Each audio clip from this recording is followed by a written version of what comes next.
Long ago, in a remote village called Eloreen, there stood an abandoned church on a hill. Its bell tower loomed over the land like a watchful eye. No one dared to go near it because of an old legend. Whoever heard the bell ring at midnight would vanish before dawn.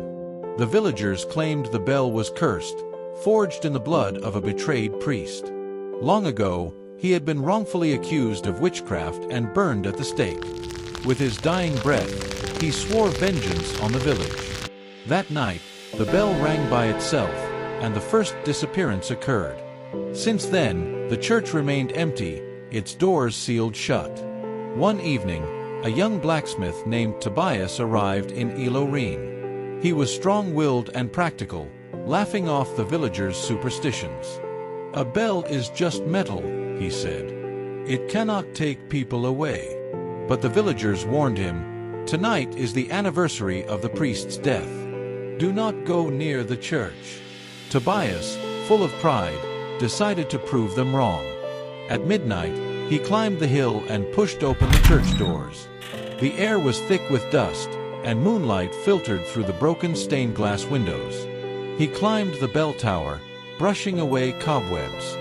Then, just as he reached the top, a gust of wind rushed through, and the bell began to move.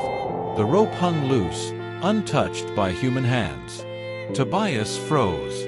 The bell swung once, twice, then rang out in a deep, bone-chilling chime. The sound echoed through Eloreen, waking the villagers. They gasped in terror, locking their doors.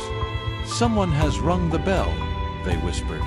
"Another soul will be taken."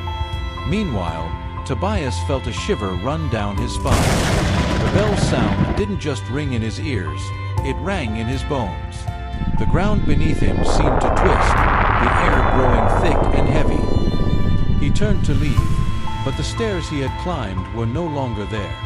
Instead, the tower stretched downward into darkness, endless and shifting. A whisper drifted through the air. "You rang the bell.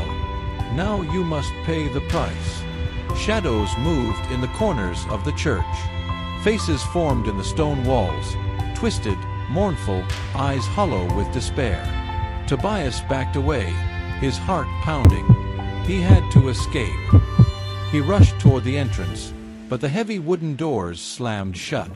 A force unseen pushed against him, holding him inside. The bell rang again, louder this time, almost deafening. Tobias fell to his knees, covering his ears. A cold hand touched his shoulder. He turned, but no one was there. The villagers stood at the base of the hill, watching the church with fear.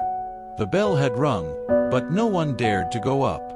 They had seen this before. By dawn, the doors of the church creaked open on their own.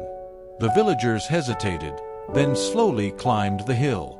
Inside, there was no sign of Tobias. His lantern lay on the floor, the flame long extinguished. Then, one of them gasped and pointed. High in the bell tower, a new carving had appeared in the stone, Tobias's face, frozen in a silent scream. His name had joined the others, a warning to those who would dare ring the cursed bell. From that day on, no one ever entered the church again. But sometimes, on stormy nights, the bell would ring by itself. And the villagers knew, another restless soul had been claimed by Eloreen's curse.